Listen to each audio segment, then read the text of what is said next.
Welcome, welcome, welcome. Good morning, CEOs. Good morning, CEOs. How are you doing today? You know what time it is. It's Monday. It is time for Monday Morning Magic. It is 7:30 a.m. Eastern Standard Time. Today's topic, let me pull it up. Coaching from creation. Yes, we want to coach from creation. Such a beautiful topic. But let me get into a little bit of my housekeeping stuff before we move into the topic. So, how's everybody doing? I had a great weekend. Got some rest, had some downtime, some reflective time. Want to take a moment of silence out for a dear friend that I lost over the weekend.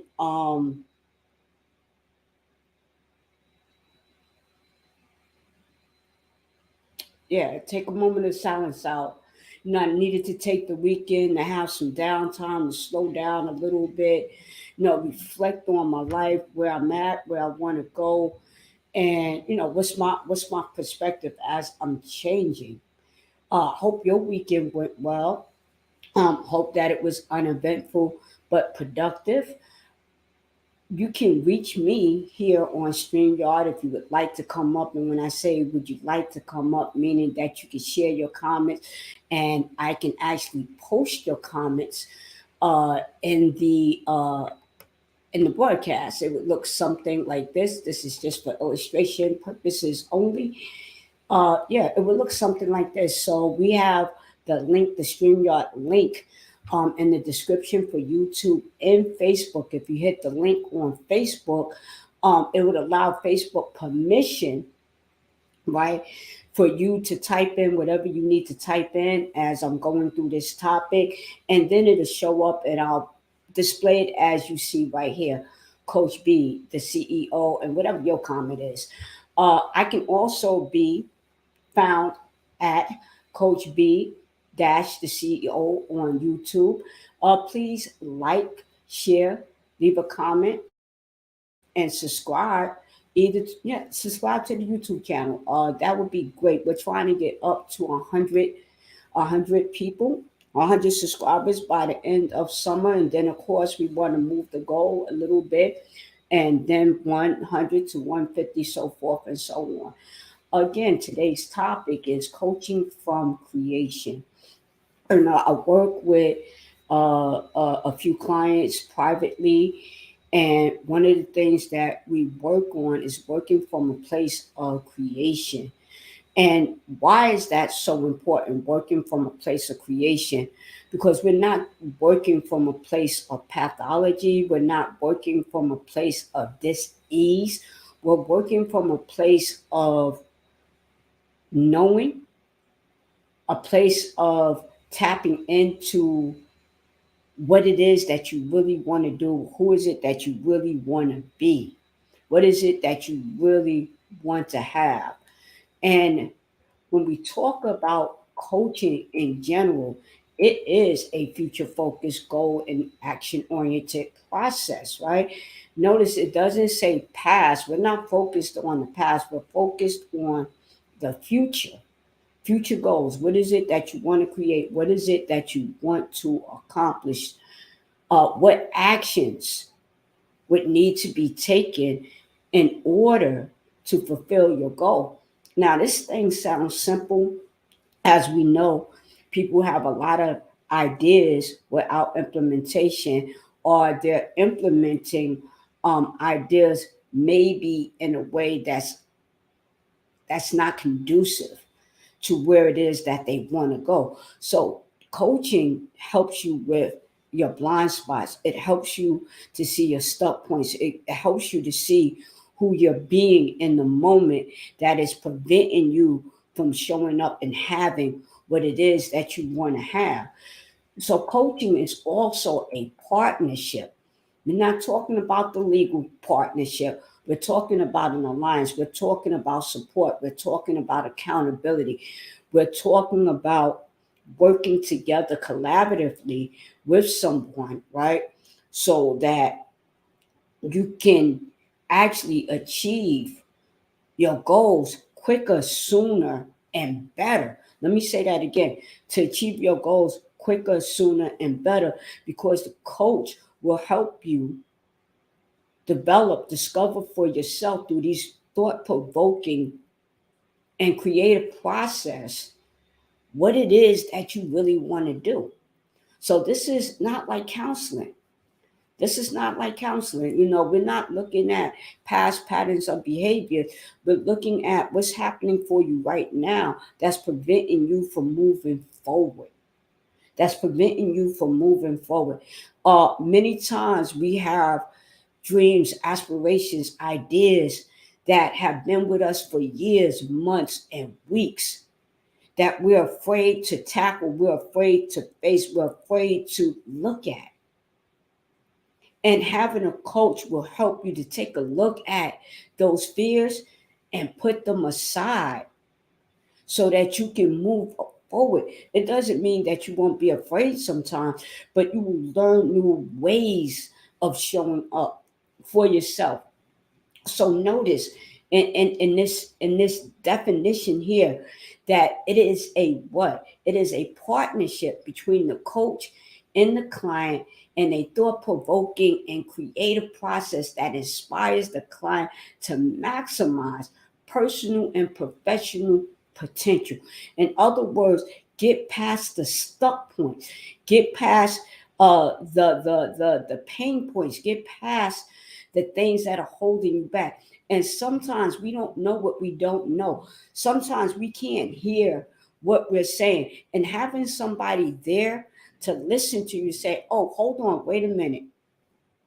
I'm hearing this theme, right? This recurring theme that continues to what permeate between your personal life, your professional life, that is getting in the way of you creating what it is that you want.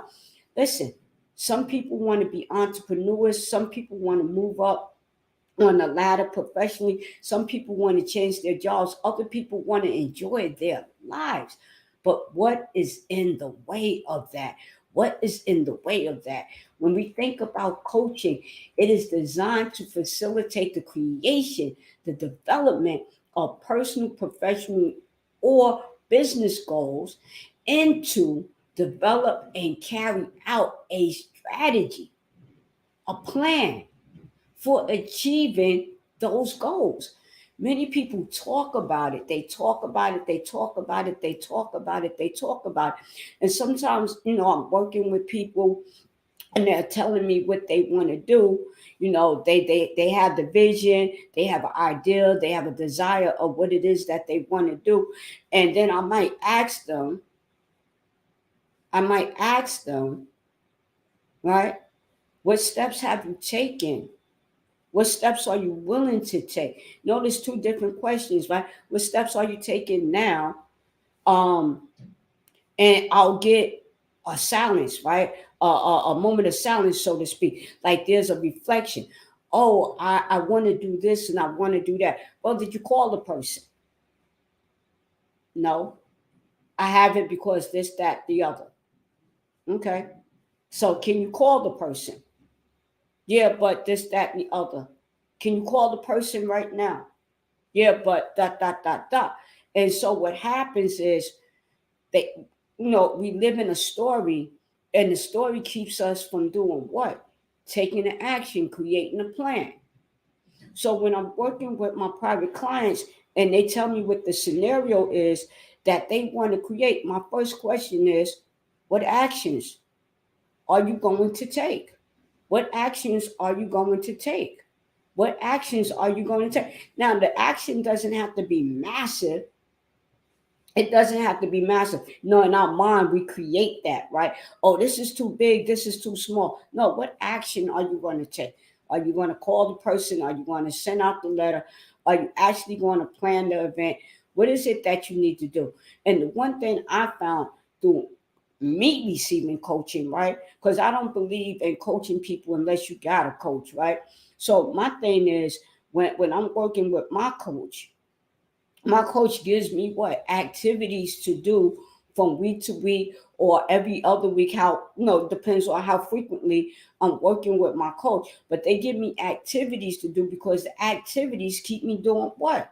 It keeps me focusing on what it is that I'm trying to do next, that I'm putting one foot in front of the other so that I can accomplish the goal. The goal is not going to happen by osmosis. You can forget it. So if you are a wishful thinker and you're dreaming and you're fantasizing and you got the vision board and all of that's good, because that's a part of it too. No matter what, you got to create the vision board. You got to cut out the paper, the words, and all that. You have to do something. You have to be something. You have to show up. You have to be creative in order to have creation. So again, when I'm working with my clientele, I'm constantly asking, well, what is it that you want to do? What does that look like for you? How would you get there? Let's get into the action, because we've had plenty of time to talk about it. Talk, talk, talk, talk, talk, talk, talk. Now it's time to put the talk with the walk. Time to put the talk with the walk. So what I'm trying to help with, and I'm talking to the public now, is this concept, this ideology that it takes so much time to do stuff. It takes as much time to do something as it takes not to do something. The time will remain the same. 24 hours is 24 hours, whether you're doing something or you're not doing something. And let me be clear, not doing something is doing something too. So when you say out loud, I don't have time to do this and I don't have time to do that, well, guess what? You have time to do this and you have time to do that. Maybe what the question is how much time do you want to dedicate to this particular thing? Maybe it's a half an hour, maybe it's 15 minutes, maybe it's an hour. But are you willing to dedicate the time? Are you willing to allot the time? Are you willing to design the time to do X, Y, and Z? We know that things are not going to happen overnight. We know that there's an investment of time, energy, right? Time mentally, time physically, time emotionally, that there's an investment that goes into achieving your goal. And some days, yeah, guess what? Don't feel like doing it, do it anyway. What is it? What would you like to create today? Again, it doesn't have to be big, it doesn't have to be monumental, but what is it that you want to create today as it relates to the change that you want in your life? Mind you, listen, there's an old expression, no free lunch. Nobody's going to give you anything. Nobody's going to give you anything. So what is it that you want to create? Right? What's standing in your way? Is it you? Is it your way of thinking? Is it your way of being? Is it your way of acting that's getting in the way? Do you put stuff off, keep putting stuff off, and then say, I don't have it? Is it that, pride and fear is getting in the way? Doubt is getting in the way? No, so what's getting in the way? Oh, somebody said no. Big deal. They said no. Move on to the next person. No is directional. Then if somebody tells you no, then that's not your path. Move on to the next person until you find the right fit for yourself. And who do you need to be to create the goal? Maybe you need to be more courageous. I don't know. Maybe you need to be a leader. Maybe you need to be punctual. Maybe who do you need to be in your character? Maybe you need to be unafraid. Who do you need to be to create your goal? Listen, coaching is not counseling. Coaching is not mentoring. Coaching is coaching. It has its own pathway, its own direction. We want to coach from a place of creation. I'm looking for solutions. I'm looking to show up. I'm looking to invest. Because this is the thing that I know for sure, right? This is the one thing that when I put my time and energy in it and I'm focused, and I'm willing to commit and I follow it up with action, that thing, right, materializes. I know that from what? Personal experience. I know that from coaching other people because I'm watching my coaches grow. I'm watching them take leaps and bounds in changing their lives. Right? I want to go back a slide or two, right? Because we're in a partnership. We're in a partnership. We're co-creating extraordinary outcomes. We're co-creating extraordinary outcomes, right? And people might say, well, what are these extraordinary outcomes? You know what's an extraordinary outcome? Walking through your fear, walking through your doubt, doing things that you said that you wanted to do, keeping your word to yourself. Those are extraordinary outcomes. When you think about, I had to slow down because I was getting excited and passionate, right? That when you think about all the times that you wanted to do something and you didn't do it, and then you do it, that's an extraordinary outcome. It's an extraordinary outcome when you have a goal and you accomplish it. You want to go back to school. You want to be closer to your family. You want to travel and you actually do it. That's an extraordinary outcome. That's an extraordinary outcome because you're defying your fear. You're defying your doubt. You're defying your procrastination. You're defying all the things that held you back. That's the extraordinary outcome. Listen, guys, I don't have a lot more to say today. Don't forget to subscribe, like, share, or leave a comment. Guys, this has been your Monday Morning Magic. I see I got a viewer coming in saying hello. If you want to type something from wherever you're at in the chat or Facebook, I was just about to log off. So thank you for showing up. Again, coaching from creation. We're not coaching from problems. We're not coaching from pathology. And we're not coaching from dis-ease. We're coaching from possibility. We're coaching from creation. We're coaching from being. This has been your Monday Morning Magic. Like, share, leave a comment. And again, I got to go. Listen, I want to get up to 100 subscribers right now. The more subscribers I have, the more leeway I have on YouTube, the more I can do, the more I can bring you. It's been my pleasure to serve. I'll see you guys next Monday.